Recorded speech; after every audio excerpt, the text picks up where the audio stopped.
ನಮಸ್ತೆ ಗೆಳೆಯರೇ. ಈ ತಿಂಗಳು ಪಿತೃಪಕ್ಷ ಶುರುವಾಗಿದೆ. ಪಿತೃಪಕ್ಷ ಅಂದರೆ ನಮ್ಮ ಜೊತೆಗಿದ್ದವರು, ನಮಗಿನ್ನ ದೊಡ್ಡವರು, ಬಹಳ ಜನ ತೀರೋಗಿರೋರಿಗೆ ಈ ತಿಂಗಳು ಪೂರ್ತಿ ಪೂಜೆಗಳು ಮಾಡ್ತೀವಿ. ಯಾಕೆಂದರೆ ದೇವರೇ ನಮ್ಮನ್ನು ಚೆನ್ನಾಗಿಡಿ, ನಮಗೆ ಒಳ್ಳೆಯ ಆಯುಷ್ಯ ಆರೋಗ್ಯ ಕೊಡಿ ಅಂತ ಹೇಳ್ಬಿಟ್ಟು. ಆದರೆ ಕೆಲವ್ರಿಗೆ ಹೇಳ್ತೀನಿ, ಜ್ಞಾಪಕ ಇಟ್ಕೊಳ್ಳಿ, ಇದ್ದಾಗ ಅವ್ರನ್ನೆಲ್ಲ ಬೈಕೊಂಡೇ ಬದುಕ್ಬಿಡ್ತೀರ.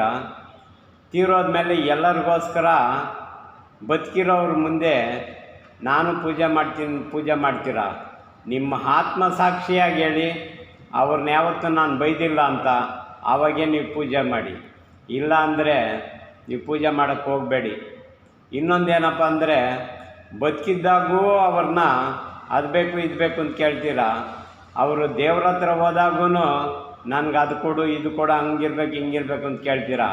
ಅದೇ ನಾನು ಬರ್ತೀನಿ, ನನಗೆ ಜಾಗ ಮಾಡಿಕೊಡಿ ಅಂತ ದಮ್ಮಿದ್ರೆ ಹೇಳಿ ನೀವು, ನಾನು ಬರ್ತೀನಮ್ಮ ನಿನ್ನ ಜಾಗಕ್ಕೆ, ನನಗೆ ಜಾಗ ಮಾಡಿಕೊಡಿ ಸಾಕು ನನಗೆ ಈ ಭೂಮಿ ಮೇಲೆ ಅಂತೇಳಿ ನಿಮಗೆ ತಾಕತ್ತಿದ್ರೆ ಹೇಳಿ ನೋಡೋಣ.